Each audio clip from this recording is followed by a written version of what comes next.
students, this is Chetna Sharma, Assistant Professor of Botany in Biyani Girls College. I welcome you all on behalf of GuruKPO.com. Today we will discuss about the ethylene. You know what is ethylene?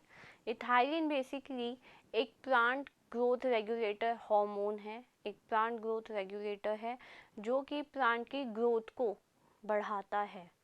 ठीक है. Basically अगर मैं सिर्फ ethylene की बात करूँ तो ethylene एक तरीके से क्या है, एक फ्रूट राइपनिंग हार्मोन है कि कोई भी कच्चा फ्रूट हो गया या कच्ची वेजिटेबल हो गई, उसे आप पकाने के लिए इथाइलिन का यूज़ कर सकते हैं. बेसिकली इथाइलिन के बहुत बहुत माइनर ट्रेस अमाउंट भी क्या है, मोर देन सफिशिएंट होता है किसके लिए, फ्रूट राइपनिंग के लिए. ठीक है.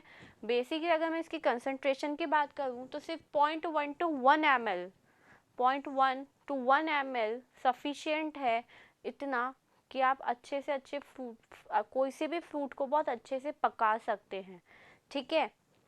इसके अलावा जो हार्मोन होते हैं, ये बेसिकली जो इथाइलिन है ये क्या होता है कि बहुत ट्रेस अमाउंट में चाहिए होता है हमको. क्यों? क्योंकि ये बेसिकली बहुत सारे एंजाइम्स को एक्टिव कर देता है. ठीक है. तो वो जब एंजाइम अपने आप ही एक्टिव हो जाएंगे तो फ्रूट जो हार्मोन है इथाइलिन है, उसका काम क्या होगा, सिर्फ इतना सा होगा कि उसको क्या करना है, उन एंजाइम्स को एक्टिव करना है ताकि वो इजीली काम कर सके. ठीक है. अब बेसिकली पहले मैं आपको एक बार इसके इनहिबिटर्स बता देती हूँ कि अगर आपको इथाइलिन को इनहिबिट करना है, इथाइलिन के प्रोसेस को रोकना है, तो आप दो इनहिबिटर्स काम में ले सकते हैं. The first is amino oxyacetic acid and the second one is amino ethoxyvinyl glycine. ये दो ऐसे इनहिबिटर्स हैं जिन्हें आप बेसिकली क्या कर सकते हैं, काम में ले सकते हैं इनहिबिटर्स के तौर पे. अब अगर मैं बायोसिंथेसिस की बात करूँ कि भाई इथाइलिन बनता कैसे है, तो इसकी एक अलग प्रोसेस होती है और उसमें क्या होता है, बेसिकली मिथाइलिन होता है. मिथाइलिन पे जब हम एडोमेट सिंथेटेज, एक एंजाइम है, एडोमेट सिंथेटेज के जब प्रोसेस करवाएंगे, उसको यूज़ करवाएंगे, तो ऐसे में हमारा एक नया कंपाउंड बनेगा जिसे हम बोलते हैं एस एडिनोसिल सिंथेटेज. ठीक है. एस एडिनोसिल सिंथेटेज जिसे हम क्या बोलते हैं, सैम भी बोल सकते हैं. जब इस सैम पे आप आगे जाके एसीसी की प्रोसेस करवाएंगे, एसीसी सिंथेटेज. एसीसी क्या है, 1 amino cyclopropane 1 carboxylic acid synthetase. जब आप इस एसीसी सिंथेटेज की प्रोसेस करवाएंगे, रिएक्शन करवाएंगे, एंजाइम यूज़ करेंगे, तो उस टाइम पे आपका जो कंपाउंड बनेगा, ठीक है, वो क्या होगा, 1 amino cyclopropane 1 carboxylic acid. This is the product. ये आपका आगे जाके प्रोडक्ट बनेगा. और जब इस ACC यानी 1 अमीनो साइक्लोप्रोपेन 1 कार्बोक्सिलिक एसिड पे आप ACC ऑक्सीडेज की रिएक्शन करवाएंगे तो आपका इथाइलिन बन जाएगा. ठीक है.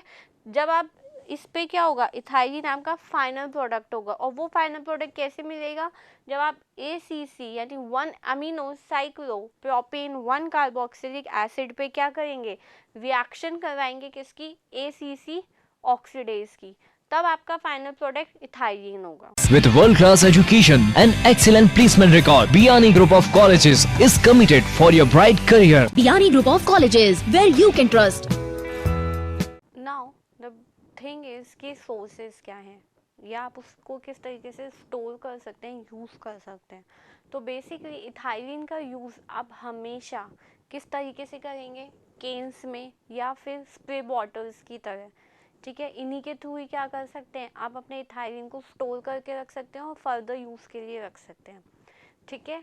इसके अलावा रिमूवल ऑफ इथाइलिन, कई बार क्या होता है, इथाइलिन बहुत ज़्यादा हम यूज़ कर देते हैं तो उस सिचुएशन में क्या हो सकता है कि बहुत ज़्यादा फ्रूट ख़राब हो सकता है या फिर उस पर बहुत ज़्यादा टॉक्सिसिटी आ सकती है।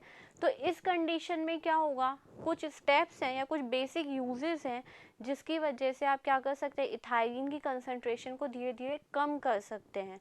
तो ऐसे सिचुएशन में सबसे पहले आप प्रॉपर वेंटिलेशन, आप अच्छे फ्रूट्स को अच्छे से हवा में रख दीजिए, या फिर मैं बोलूँ कि उस पर सबसे बेस्ट है KMnO4 रिएक्ट करा दीजिए। KMnO4 क्या करेगा, उस इथाइलिन को ऑक्सीडाइज कर देगा और CO2 में ब्रेक कर देगा, और वो क्या हो जाएगा, टूट जाएगा। या फिर मैं बोलूँ CO2 में उसका ब्रेक डाउन होने के बाद में CO2 रिलीज हो जाएगी और इथाइलिन का कंसंट्रेशन क्या हो जाएगा, कम हो जाएगा।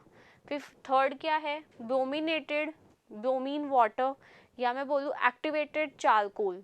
ठीक है, जब इन दोनों में से किसी भी चीज़ का आप स्प्रे कर देंगे या थोड़ा सा उस पर यूज़ कर देंगे तो इथाइलिन की कंसंट्रेशन धीरे धीरे क्या हो जाएगी, कम हो जाएगी। तो ये था एक इथाइलिन। अब बेसिकली फाइनल आता है इसका यूज़ क्या है। तो मैंने अभी आपको स्टार्टिंग में ही बताया था, इथाइलिन का सबसे ज़्यादा 2 तरीके से यूज़ हो सकता है। First is fruit ripening hormone है ये, ठीक है, फलों को पकाने के लिए, या मैं बोलूँ सब्जियों को पकाने के लिए ये बहुत ज़्यादा हाई कंसंट्रेशन में यूज़ किया जाता है। और सेकंड अगर मेरे को बोलना हो तो ये प्लांट ग्रोथ रेगुलेटर है। ठीक है, ये हमेशा सेनिसेंस को, विल्टिंग को, एब्सीजन को, डोमेंसी को क्या करेगा, फर्दर डिले करेगा, आगे बढ़ाता जाएगा। तो इस तरीके से क्या कर सकते हैं हम, जो प्लांट है बेसिकली उसकी एज को क्या कर सकते हैं, आगे बढ़ा सकते हैं, उसकी ग्रोथ को आगे बढ़ा सकते हैं। तो ये था मेरा एक plant growth regulator hormone ethylene. I hope you like this video, and if it is helpful for you, please like, share and comment. Thank you.